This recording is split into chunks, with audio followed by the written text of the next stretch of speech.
our video for today. Ipapasyal ko po kayo dito sa Eton Centres, Quezon Avenue, Quezon City. Sa lahat po ng mga hindi pa po nakakapunta dito, panoorin nyo po ito guys para makita nyo rin po ang Eton Centres, kung saan nandito po yung mga marami nating mga kababayan na nagtatrabaho po bilang call center agent ng mga BPO.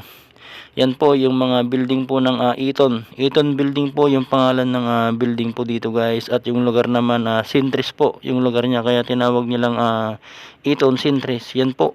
Kung saan nandyan po yung mga napakarami nating mga kababayan ng mga call center agent po. Yan po yung harapan po nasa EDSA. At ito naman po yung flyover po ng Quezon Avenue. Nandyan po yung sakayan ng papuntang Quiapo, Fisher Mall. Yan po yung mga Commonwealth po, yan po yung mga sakayan. At yung kulay blue po, yan naman po yung DILG Napolcom, yan po yung building nya. Yan guys, yung mga nag-a-apply po ng police, yan po. Yan po yung flyover po ng Quezon Avenue. Yan naman po yung MRT, kasi nandito po tayo sa station po ng MRT nagbibideo. Yan po. Yan. Ang ganda po dito guys ng mga tanawin. At ito naman po yung bagong tayo po na Cyberpad Tower 5 kung tawagin po nila dito sa Eton Centres po. Yan po. Ang taas po nito 26 floor po ang taas po nitong bagong building po na pinatayo nila. Dito po mag-opisina ang mga taga PSA, Philippine Statistic Authority. Yan po. At saka mga call center agent po. Yan po yung mga mag-opisina po. Kaya lang bagong gawa pa, kaya wala pang masyadong nag-opisina po dyan guys. Yan po ang ganda ng building ng Eton. Yan. Grabe. Bagong gawa po. Ang ganda po guys. Yan. At ito naman po yung parking lot po nila. Yan. Still parking lot kung tawagin po nila, kasi mga bakal po ito guys. Yan, napaka haba po nito at napakalawak po itong parking lot po nila. 50 po kapag motor po yung parking ang bayad po nito dito. Yan, grabing lawak po nito guys. Nagpa-parking po ako dito guys. Yan. At dito naman diniraos yung mga malalaking event kagaya ng mga banda. Yan, dito na po ginaganap. Kagaya kahapon October 21 po, dito po ginanap yung event. Grabe, sobrang dami pong tao dito. Yan po yung Cyberpad Tower 3 and 4. Yan po. Yan. Grabe po dito. Sobrang lawak po dito sa harapan ng Cyberpad Tower 5 ng Eton Centres. Yan. Grabe. Sobrang nakakamangha po dahil sa ganda ng tower po dito. Yan. 26 floor po yan guys. Yan. Grabe, sobrang lawak po dito. Kaya nung October 21 po, grabe po yung event po dito. Sobrang daming tao. Yan. At pwede rin po kayo mamasyal po dito habang yung iba kasi dito habang hindi pa nila oras sa kanilang trabaho at maaga po yung dating nila, na mamasyal po sila dito. At kapag break time po ng mga call center po. Yan, at dito naman po sa taas po ng parking lot, ibinidyo ko po para makita natin yung view dito sa taas. Yan. Yan po yung view po dito sa itaas kapag nandito ka. Yan, ito po yung makikita po natin. Yan po yung matatanong na po natin dito, yung circle po. At saka yung hospital ng East Medical Avenue Medical Center. Yan po, East Avenue Medical Center. Tanaw na po natin dito guys. Tsaka yung opisina po ng PSA, main ng PSA. Tanaw na po natin dito. Yan. Grabe, sobrang ganda po talaga ng Cyberpad 5 na ginawa nila. Bagong bago ito guys. Yan. Sa lahat po ng mga hindi pa po nakakapunta dito sa Eton Centres po, ng mga kababayan po natin sa mga nasa probinsya po na matagal lang hindi nakakapunta po dito, ito na po yung latest update po ng Eton Centres po dito sa Quezon Avenue. Yan. Ito naman po yung likod guys ng Cyberpad 5. Yan. Grabe, ang taas po. At nandito rin guys yung mga bilihan po ng mga pagkain po dito ng mga nagtatrabaho po dito, mga karinderya po. Yan. Kapag umaga, tanghali, punong-puno po ang mga tao po dito ng mga kababayan natin. Kasi dito sila kumakain dahil mura po yung mga pagkain po dito. Yan po. Ganda po. Yan, at meron pong Jerry's Grill po dito sa lahat po ng mga mamamasyal po. Marami pong mga makakainan po dito kagaya po ng Jerry's Grill. Yan. At habang namamasyal ka dito, marami po kayong pwedeng mapaglibangan po dito. Lalo na kung mga restaurant lang po ang mga pupuntahan po natin. Yan po. Pwede po kayo dito guys. Yung mga call center agent po. Kapag bagong sahod, dito po sila lagi bumibili guys. Yan. Yan po, ito po yung Factor Beer. Yan. 350 po yung isang bucket po nila. May kasama na pong pulutan po. Yan. Dito maganda mag-relax po habang tapos na po yung duty ng mga call center agent. Minsan dito po sila pumupunta para magpatanggal ng stress. Yan. Ang kahulugan ng BPO guys, business process outsourcing. Yan.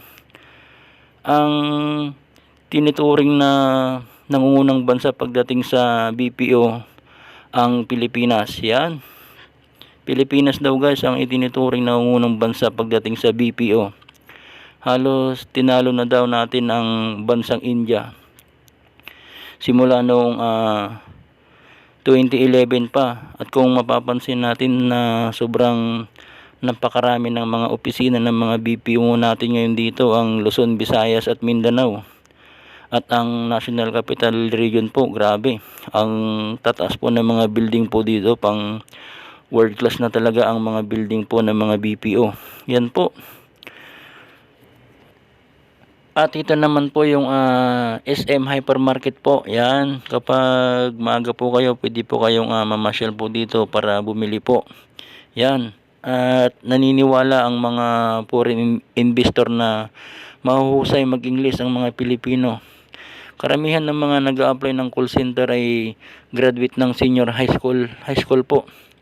Dahil meron silang basic education. Yan. Pangalawa, mura ang rate ng mga Pinoy kaysa sa bansang India. Yan. At bilib sila sa husay at sipag ng Pinoy. Yan daw. Walang diskriminasyon sa mga pag-a-apply po dito kahit anong kasarian mo o edad mo. Basta't competent pa magtrabaho at marunong magsalita ng basic na English, pasok ka po dito sa call center agent po. Yan. Ganyan pala ang mga call center. Pag marunong ka pala sa basic English, pasok ka pala dito guys. Yan. Dahil pag nakapasa ka naman sa interview, magkakaroon naman kayo ng training. Kaya doon mo malalaman yung trabaho mo. Kaya kahit basic English lang, pwede na po.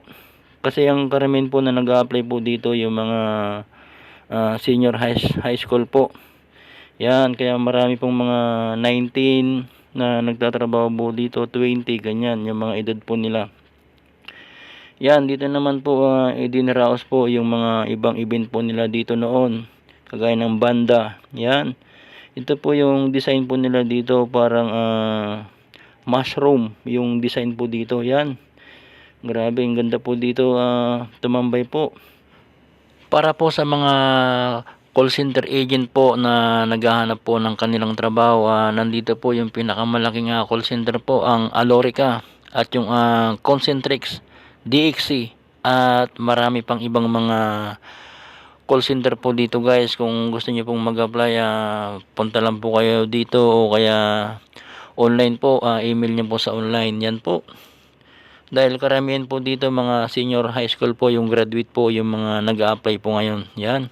At kahit anong kasiraan mo po, pwede ka po dito basta kaya pang magtrabaho. Ang karamihan po dito, shout out po sa lahat po ng mga LGBT po, dahil marami pong mga call center agent po ng mga LGBT. Madalas sila ay team leader na po o kaya operation manager, yan. Yung iba senior operation manager, yan. Kaya shout out po sa lahat po ng mga LGBT po, dahil masisipag po sila. At manager na po yung mga karamihan po dito. Ito naman yung Tokyo guys, yan. Kaya pag sahod dito, kahit saan mo gustong pumunta, makakainan, marami po. Yan, meron ding Kenny Rogers po dito guys. Dito marami pong nagdaraos dito ng birthday.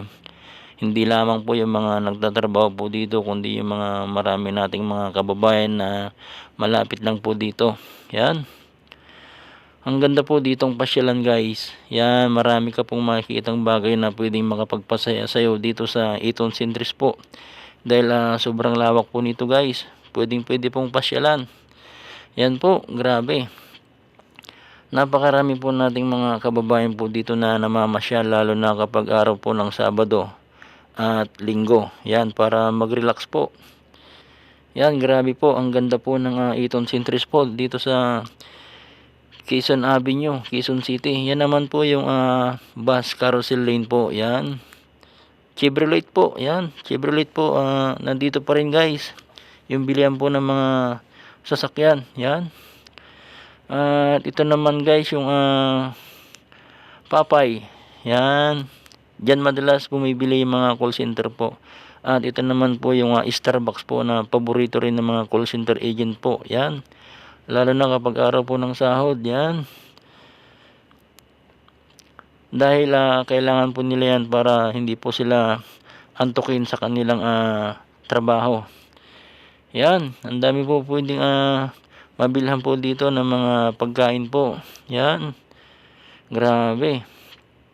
Yan po. Yung burger po dito, sobrang sarap po. Yan. Nakatikim na ako niyan guys. Sobrang sarap po yung burger nila, ang laki. At ito naman po yung bagong bukas, House of Sushi. Yan, bagong bukas po yan guys. Pang Japanese yata ito guys. House of Sushi. Yan po, ang ganda po dyan guys. Yan, at maraming salamat guys sa pagsama sa akin sa pamamasyal po dito sa Eton Centris po. Merry Christmas and Happy New Year po sa lahat po ng ating mga kababayan.